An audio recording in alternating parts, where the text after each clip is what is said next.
Hi, and welcome to Mums to Shine. My name is Claudine Curran, and today I have the pleasure of talking with Jackie Dean.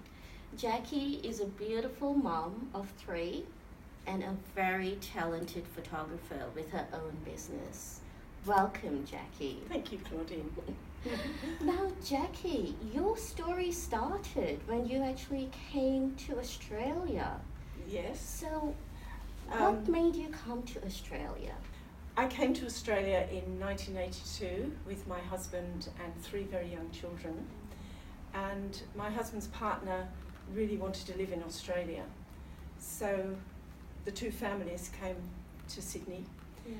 And we came in 1982 in June, and the partner came slightly before that. So he was here for about 3 months. And we were going to start a chain of mini labs, which is something very, very new to all of us. Yes. And unfortunately, we sort of missed the bandwagon. Mm-hmm. But my husband and his partner did open one mini lab in Winston Hills. Mm-hmm. And then the partner decided Australia wasn't for him. And he left us with all the debts of the company. And not only that, we'd sent back to London for our possessions and discovered that they'd all been destroyed in an arson attack. Oh, So we lost absolutely everything and 3 young children. But we had each other, and we bought our first home, and financially it was a big struggle because of the exchange rate. We'd lost half our money in exchange rate. And we were also faced with 17.5% interest rates. Oh, yes. So it was very huge. And with a small business loan, a mortgage, and then we had to remortgage our house. So we were pretty broke. And I said, I need to get a job. And I hadn't worked for 10 years. And my husband said, yes, you will. So I thought, what am I going to do? So I had no computer skills, and this was in the 80s, so computers were just coming in. Mm-hmm. So I went to college and I learned the DOS system, which was very clumsy and slow. But I managed to get a job with a small company, very congenial hours, so I was able to drop the children off and pick them up from school. Yes. And let me think. Yes, that's right. They had a client. One of their clients where I was working was Jaguar Rover Australia, and they imported Rover cars, Peugeots, and they needed a photographer to photograph at the Hilton Hotel, the dealership of the year. So I said, I can do that for you. I was a keen photographer. I had never been trained. My husband had been trained in photography. Oh, okay. And so off I went. And I photographed people getting their awards, and I photographed backs of heads and earlobes, and I really, when I think back of it, I really had no skills whatsoever. And anyway, I gave the work to JRA, and they absolutely loved it, and they loved this new style of candid photography. Oh, okay. And they sent me all around Australia photographing their car launches, and then their advertising agency got involved. And they wanted me to photograph on medium format transparency.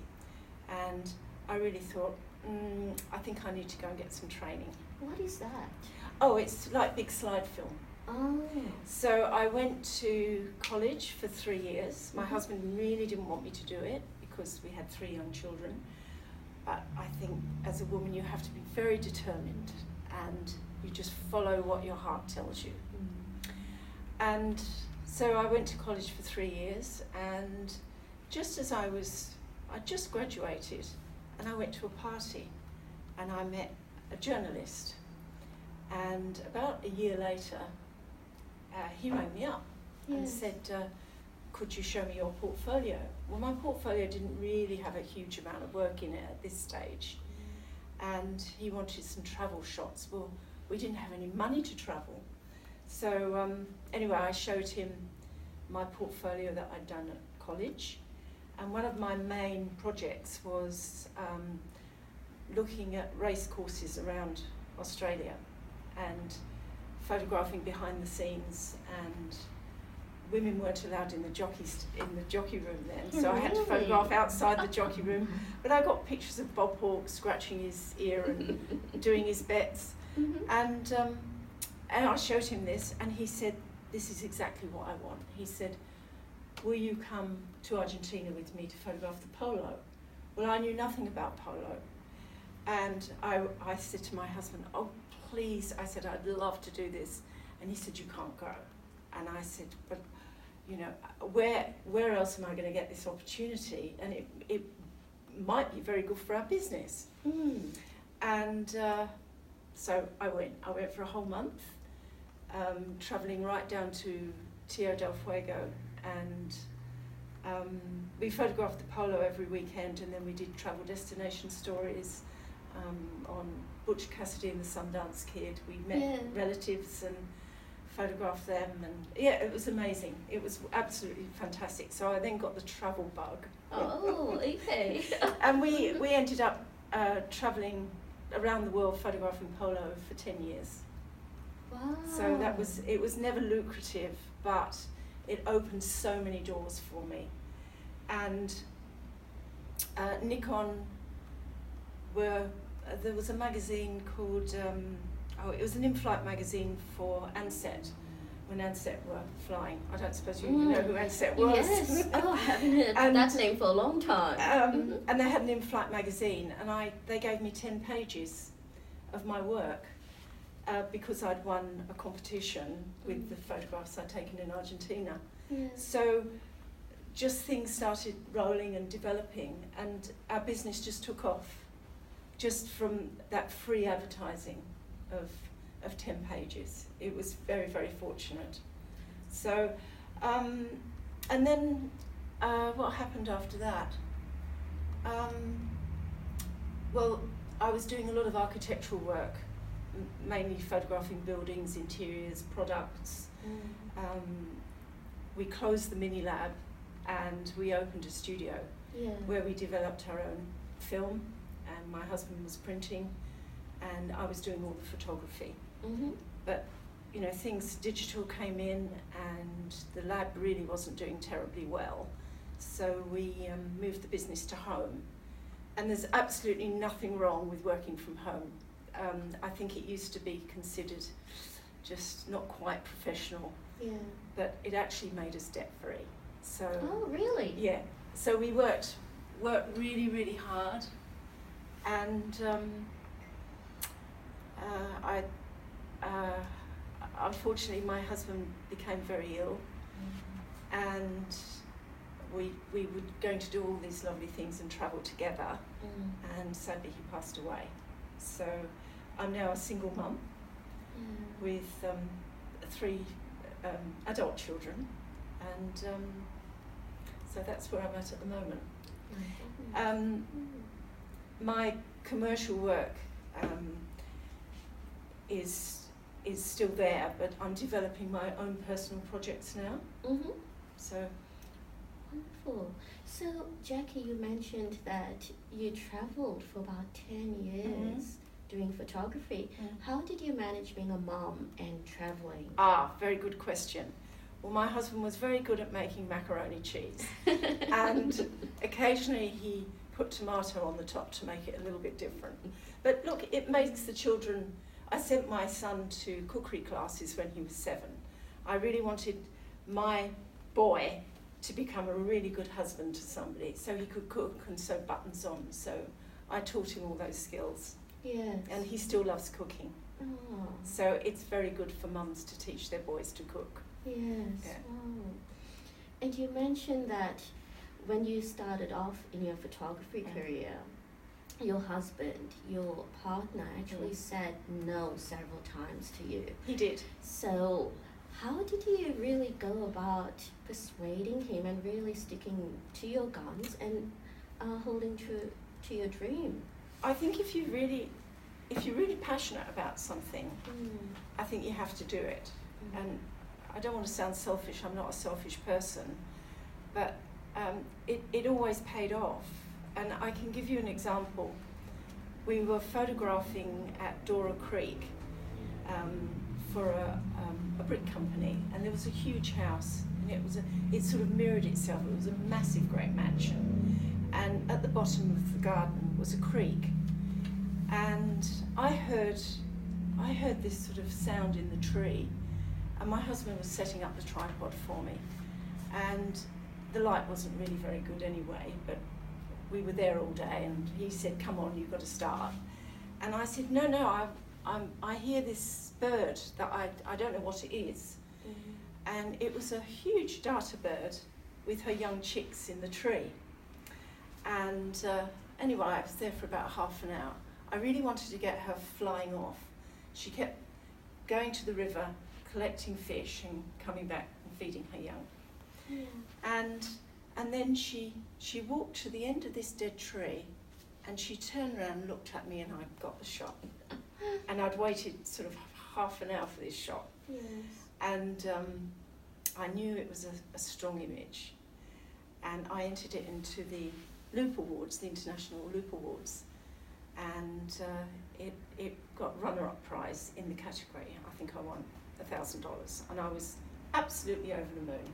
Mm-hmm. And then all the top 50 pictures were rejudged. There were 5 different categories and 10 winners in each. And they were all put back in the pool, and mine came out top. And I won $20,000. My goodness. In fact, it was 21 with the other money, and not that the money's important, but it was the prestige of actually winning that award. Mm. And I won that after my husband died.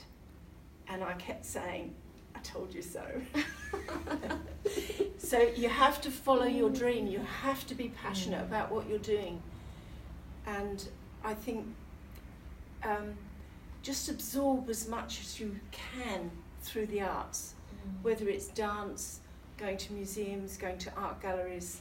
You have to embrace all the arts, really, to become a photographer. Yes. So, yeah. And be very strong about what you want to do.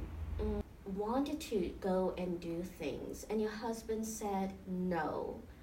And many women would actually just stop there and say, "Okay, my husband or my loving partner says no, let me just stop and give way and just do what he says." But you actually pushed through that.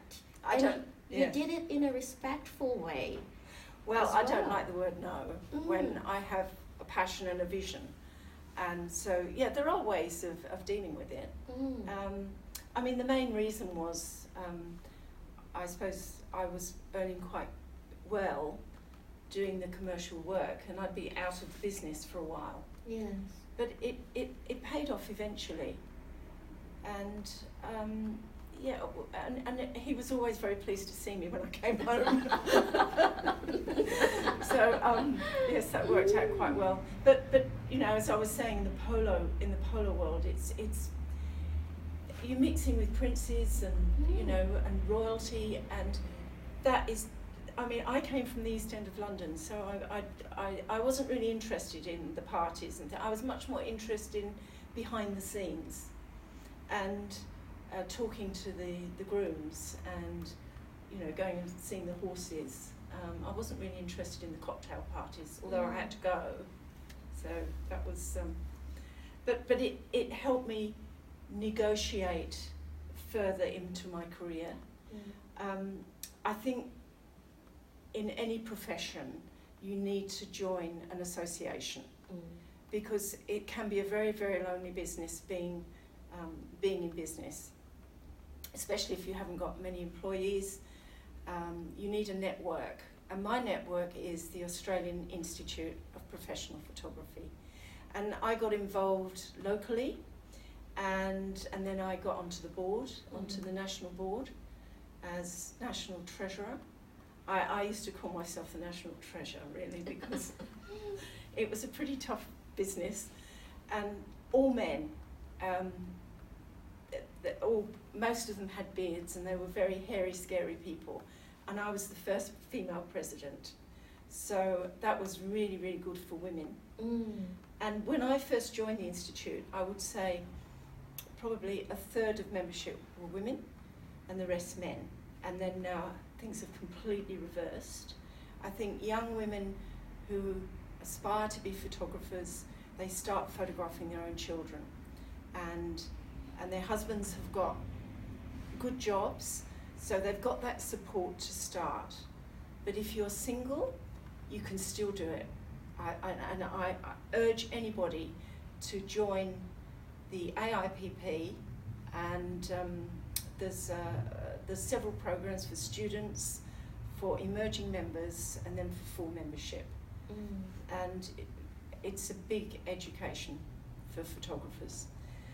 And so then I got involved with the award system as well, the Australian Professional Photography Awards, and I'm still a judge. Oh, wonderful. A photographic judge. So Jackie, you mentioned that when you started off taking photos at the racing courses around Australia, it was typically a man's world. Oh, absolutely. And then again with this professional body, it was a man's world. Yeah. So how did you actually get into that environment and work as a woman within that man's world and make it work for you as a person? That is a very interesting question. Well, I have two sisters, so I'm not used to dealing with men until I got married and had a son. I think you just got to be honest.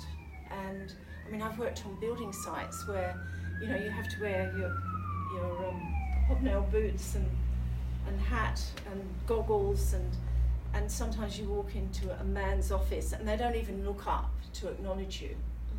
You know, it's tough. It is tough. My daughter's a lawyer, and she's working in a man's world. It's tough working in a man's world. But I hope men are listening here. Be kind to your wife and your employees. Yes. Yeah. Because we're all equal. Definitely. Now, Jackie, you also mentioned that when you came to Australia, all the things that happened with your husband's partnership and the arson attack that happened back home in England made your situation dire. So you started off your journey in Australia nearly broke. Yeah. And then you went on to win $21,000 in that competition. Oh, that was much later on. Yeah, and you actually brought your business back home and paid off your debt. Yes, we did. How did you make that happen? Hard work. Yeah. Hard work, really. And I think having that feature in the In-Flight magazine was a huge help, because other companies saw it. And companies that I was already working for, it sort of gives you credibility, really. But I thank TAFE for the training, excellent training I had, all by ex-servicemen who were a bit scary as well, all men. I think we only used 5.4 cameras at college. You know, 35mm was considered, you know, unusable really. It was not professional to use 35mm at that stage. All right for newspapers and documentary work, because you need to work quickly, but these cameras are very cumbersome, they're very slow, and you've got 2 sheets of film in a double dark slide, so you have to really consider everything you take. You can't just snap away. And that gave me very, very good training. So you mentioned also when you actually brought the business back home, it might seem unprofessional to work from home, but that actually helped pay off your debt.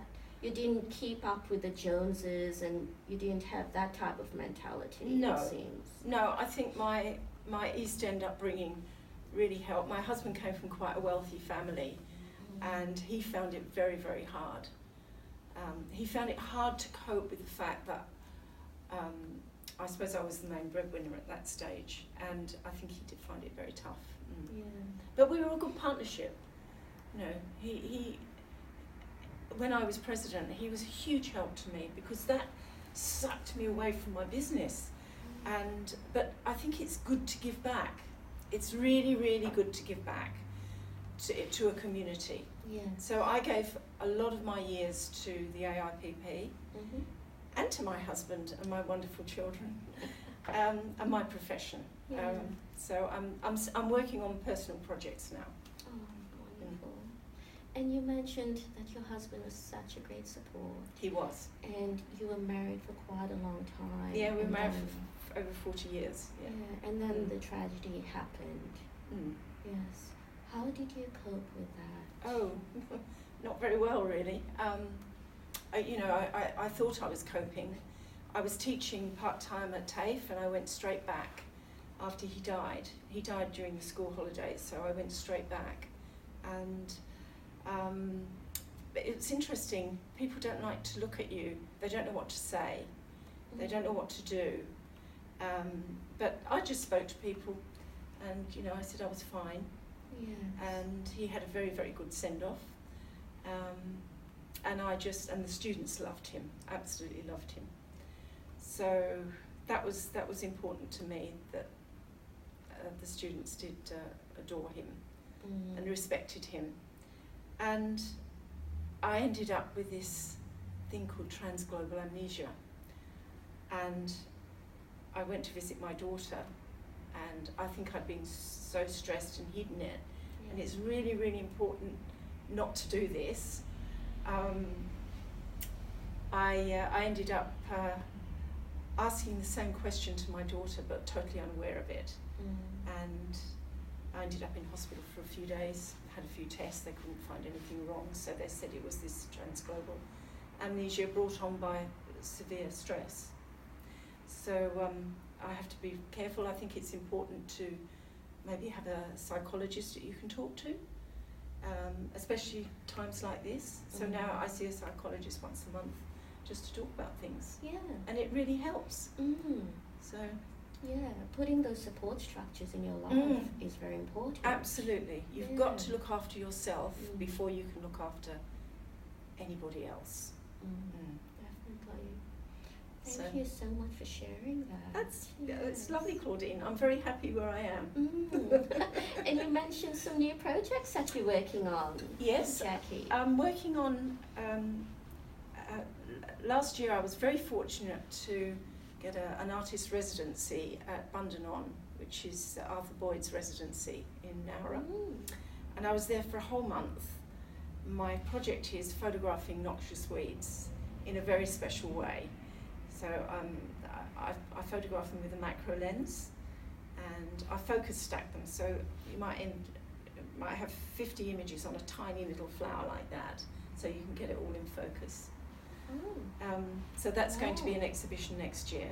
And I'm also working on a project on women over the age of 80, and I'm photographing them with their favourite tree.